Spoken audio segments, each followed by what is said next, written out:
안녕하세요, 여러분. 오늘 아주 흥미진진한 이야기를 가지고 왔습니다. 미국에서 태국 방콕으로 이사간 한 외국인 가족이 있죠. 이 가족이 그토록 꿈에 그리던 도쿄로 첫 가족 여행을 떠났습니다. 그런데 말이죠. 도쿄에서 행복한 시간을 보내긴 했지만 아이와 함께 다니기엔 영 불편한 점들이 한두 가지가 아니었다고 하죠. 반면에 서울에 잠깐 들렀을 때는 그야말로 신세계를 경험했다고 합니다. 자, 도대체 도쿄에서 무슨 일이 있었길래 또 서울이 어떻길래 이 가족이 이토록 감탄했을까요? 오늘 영상은 한번 보시면 끝까지 자리에서 일어나지 못하실 겁니다. 우리가 매일 지나치는 그 평범한 서울 거리가 외국인 가족 눈에는 어떻게 보였을지 궁금하지 않으십니까? 아, 그리고 한 가지 미리 말씀드리죠. 이 영상 마지막에는 한국 할머니가 외국 남편의 자존심을 한 방에 무너뜨리는 통쾌한 장면도 나옵니다. 끝까지 보셔야 후회 안 하실 겁니다. 자, 그럼 시작해보시죠. 이 가족 정말 이번 도쿄 여행을 손꼽아 기다렸다고 하죠. 올해 베트남 그리고 여러 나라를 여행했지만 이번 도쿄 여행만큼은 가장 설렜다고 합니다. 자, 어떻게 시작했는지 한번 들어보시죠. This is going to be my family's first trip to Tokyo. In this first episode of our epic travel vlog series, we're going to be showing you the best sights and hidden gems that we discovered on our first trip to Tokyo. This is so fun! Even after visiting some amazing new countries this year, along with moving from the US to Bangkok, Thailand, this trip was the one we were most excited for. 자, 도쿄에 도착해서 에어비앤비 숙소에 짐을 풀었습니다. 그런데 말이죠. 50대, 60대 어르신들 시각으로 보면 좀 의아한 장면이 나옵니다. 침대가 어디 있느냐? 바로 바닥에 깔린 두꺼운 매트리스가 침대였습니다. Actually are beds, and so we'll need to set them up. They're like these thick foam pads that just roll out on the floor, and then we put the comforter and the pillows over top. 자, 슬슬 도쿄에서 아이와 다니기 불편한 장면들이 등장하기 시작합니다. 일본 전통 료칸 스타일의 숙소는 운치는 있지만 어린아이가 있는 가족에게는 글쎄요. 좀 신경 쓰이는 부분이죠. 그리고 다음날 아침 도쿄의 대표 관광지인 아사쿠사 센소지 절을 찾아갔습니다. 그런데 여기서부터 진짜 문제가 시작됩니다. We've made it to the Sensoji Temple, and because this was our first morning, we slept in a little bit, so we got here kind of late. But it's already pretty crowded, and I always say, like any tourist attraction, like always make sure you're there first thing in the morning.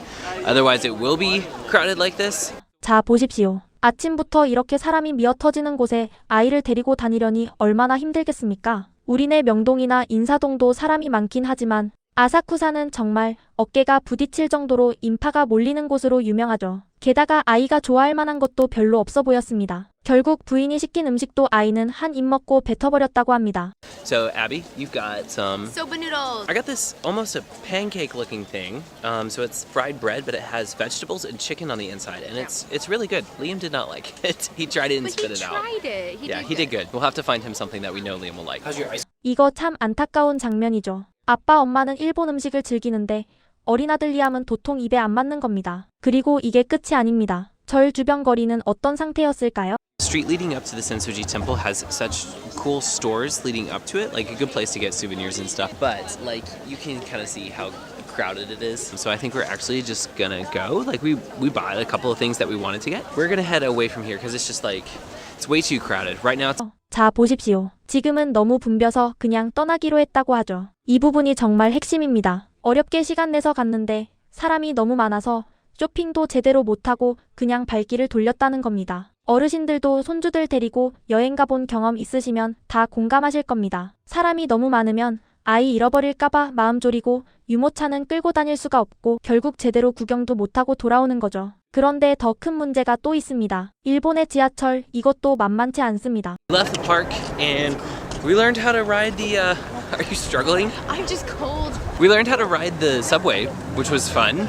And by fun, I mean like a little bit stressful, but like that's kind of always the case when you learn how to ride a new metro. You just got to try it and figure it out. And then once you do the first time, then every other time after that is super easy. So 재밌었다고는 하지만 솔직히 스트레스 받았다고 고백하죠. 도쿄 지하철은 노선이 어찌나 복잡한지 일본 사람들도 헤맨다고 합니다. 신주쿠역 같은 곳은 하루 360만 명이 이용하는 곳이라 처음 가면 정신이 하나도 없죠. 게다가 유모차 끌고 계단을 오르내려야 하는 경우도 많습니다. 어린아이 데리고 다니기에 정말 만만치 않은 도시인 거죠. 그리고 결국 이 가족 이런 결정을 내립니다. we actually changed our plans because it's really dark here already. I know you can't really tell from where we're at, but like the sun is already going down. It gets dark at like 5 o'clock, and we're here at the end of October, so maybe that's why. Right now we're at a coffee shop. It's called The Bridge, Sarutahiko Coffee. So we're gonna get a cup of coffee, and then I think we're gonna find a place to go eat dinner. and then we're probably just gonna go back to the room because it's our first day here and everyone's kind of tired. 자, 정리하자면 이렇습니다. 도쿄 첫날 너무 붐비고 아이는 음식을 안 먹고 해는 일찍 지고 지하철은 복잡하고 결국 다들 지쳐서 숙소로 일찍 돌아갔다는 거죠. 물론 도쿄 자체가 매력적인 도시인 건 분명합니다. 하지만 어린아이를 데리고 다니기에는 솔직히 좀 불편한 점들이 많아 보이죠. 그렇다면 이 가족이 서울에 갔을 때는 어땠을까요? 자, 이제 진짜 충격적인 비교가 시작됩니다. 이 가족이 하와이로 가는 길에 인천공항에서 무려 8시간이라는 긴 경유 시간이 생겼다고 하죠. 보통 어르신들이라면 그냥 공항 라운지에서 쉬다 가시겠지만 이 가족은 과감하게 결정했습니다. 8시간 동안 서울 구경하고 오자. 그런데 말이죠. 이 결정이 얼마나 신의 한 수였는지 지금부터 보시면 깜짝 놀라실 겁니다. If you've got a trip planned that includes a long layover in South Korea, you may be thinking about leaving the airport. Seoul, South Korea has a ton to offer and there's so much to see. We had a long layover in South Korea and decided to leave the airport to see as much as we could in about 8 hours. So join us on the adventure to discover what you can do in Seoul, South Korea on a long layover.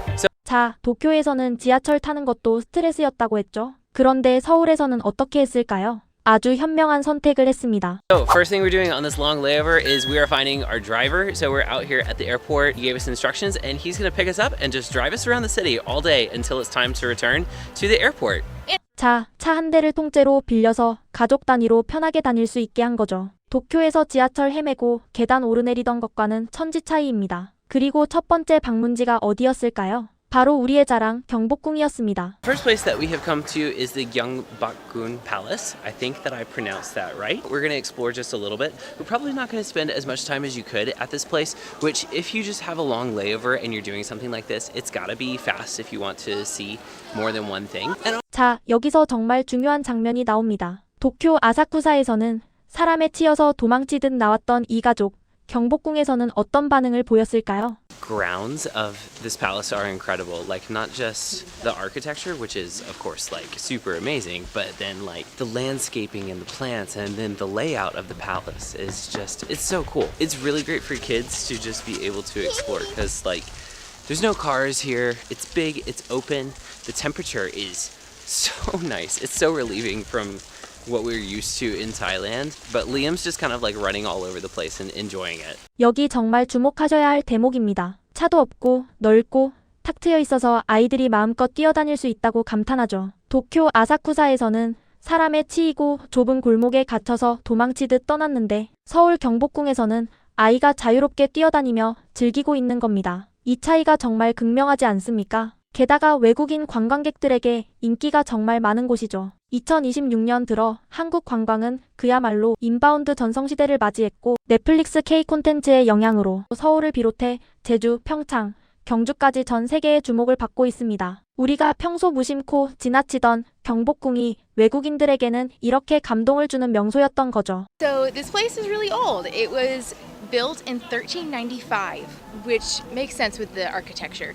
And it's so cool because they just built it in the valley with all these mountains around. And I think all of the handbook, all these outfits that we keep seeing around, I think that was probably what was worn during that time. I don't know that for sure. It's like stepping back in time. Also, check out the city behind me on this side, and then if I turn around this way, we've got mountains behind me on this side. So like even just where this palace is at in the midst of the city, in the middle of the mountains, like it's incredible. 자, 외국인 눈에는 우리 경복궁이 이렇게 보입니다. 도시 한가운데 있는데도 산으로 둘러싸여 있고 1395년에 지어진 역사적인 곳. 우리는 너무 익숙해서 그 가치를 모르고 살았는지도 모르겠습니다. 그리고 또 하나, 이 가족이 정말 부러워하는 장면이 나옵니다. There's all these people who are dressed in like this traditional Korean clothing called hanbok. Apparently, you can get into this place for free if you come wearing something. So there's lots of these places that rent out these costumes. So if we had more time, we would have done it. But It'd be so fun. it seems like it's a way that the people here want you to be able to honor Korean tradition and culture because they kind of encourage you to wear it so that you can get free admission. 여기 정말 감동적인 부분이죠. 외국인이 우리 한복을 보고 한국이 전통 문화를 자랑스럽게 여기는 방식이라고 감탄합니다. 우리는 그냥 무료 입장 혜택 정도로 생각하고 있었지만 외국인 눈에는 이게 한국 문화의 깊이로 비춰지는 거죠. 도쿄에서는 절에 들어가도 그냥 관광객으로만 대했는데 서울에서는 직접 우리 문화 속에 들어와서 체험할 수 있게 해주는 거예요. 자, 이제 더 놀라운 장면이 나옵니다. 바로 북초난옥마을입니다. We're over here at this village, and I'll put the name of it up here on the screen so that you can see what it is. But they're supposed to have very traditional Korean-style houses, and they've got like stores, restaurants, souvenir places. So we're going to explore this area a little bit, and then head back to the airport. All right, so the deal with these houses is they're actually someone's house, which like I kind of thought at first like that's kind of weird to like go to like someone's house as a touristy destination. 자, 북초난옥마을에서 이 외국인이 정말 깊이 감명을 받습니다. 실제 사람이 사는 집을 관광지로 개방하는 한국의 문화의 놀라움을 표시하죠. 그리고 정말 결정적인 한마디가 나옵니다. This village is so cool. All of the houses and all of the stores that are at the bottom of this hill, they're all super cool, super fun area to explore. And it's so fun that we're able to do this just on a short little layover. Like we did not have to spend extra money to come here. Like this is on a completely separate trip. Like we're going to Hawaii. We're not going to South Korea. But this is just like a fun little experience that we get because we booked the trip with the long layover. 자, 들으셨습니까? 하와이 가는 길에 잠깐 들렀을 뿐인데 이런 멋진 경험을 할 수 있었다고 합니다. 도쿄에서는 며칠을 머물러도 인파와 복잡함에 지쳐서 일찍 숙소로 돌아갔는데 서울에서는 단 8시간 만에 이렇게 만족스러운 여행을 할 수 있다는 거죠. 이 가족의 영상 하나로 그 이유가 명확하게 설명되지 않습니까? 자, 이제 여러분이 그토록 기다리시던 한국 할머니의 통쾌한 한방을 보여드리겠습니다. 이 가족이 북촌의 한 국수집에서 식사를 하고 있었는데요. 갑자기 가게 창문에 말벌이 한 마리 들어왔다고 하죠. 자, 이 외국인 아빠가 어떻게 됐는지 들어보시죠. But also, there was this hornet in the window. And so we told the lady who owns the shop, we told her about it, and she looked at it, and she was just like, oh, yeah, okay. And then she reached into the drawer, grabbed a very thin napkin, and just grabbed this hornet with her bare hands and squashed it and threw it in the trash. And then she looked at me, and you could tell she was saying, or someone translated for us, she was like, that's a man's job. You're supposed to do that. I lost my man card to a Korean grandma today. 이게 진짜 명장면이죠. 우리 한국 할머니들의 그 카리스마, 외국 사람들 눈에는 얼마나 멋지게 보였을까요? 맨손으로 말벌을 잡으시고는 외국인 남자한테 이런 건 남자가 해야지 라고 일침을 가하시는 모습. 이 외국인 아빠, 오늘 한국 할머니한테 남자 카드를 빼앗겼다고 하소연하는데 우리 입장에서는 어찌나 통쾌하고 자랑스러운지 모르겠습니다. 도쿄에서는 절대 볼 수 없는 장면이죠. 한국 할머니들의 그 강단과 정 많은 모습, 이게 바로 진짜 한국이고 서울입니다. 그리고 마지막 장면에서 또 한 번 감탄사가 나옵니다. A bathroom to feed Karis and for all of us to go to the bathroom before getting back into the car to go to the airport.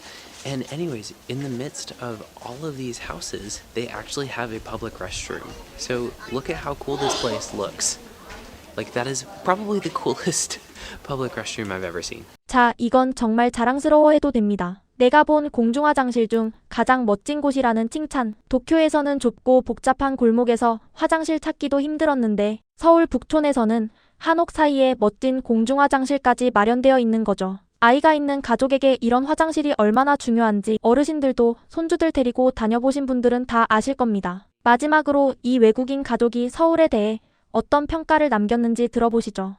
Alright, there goes our car. Took us back to the airport.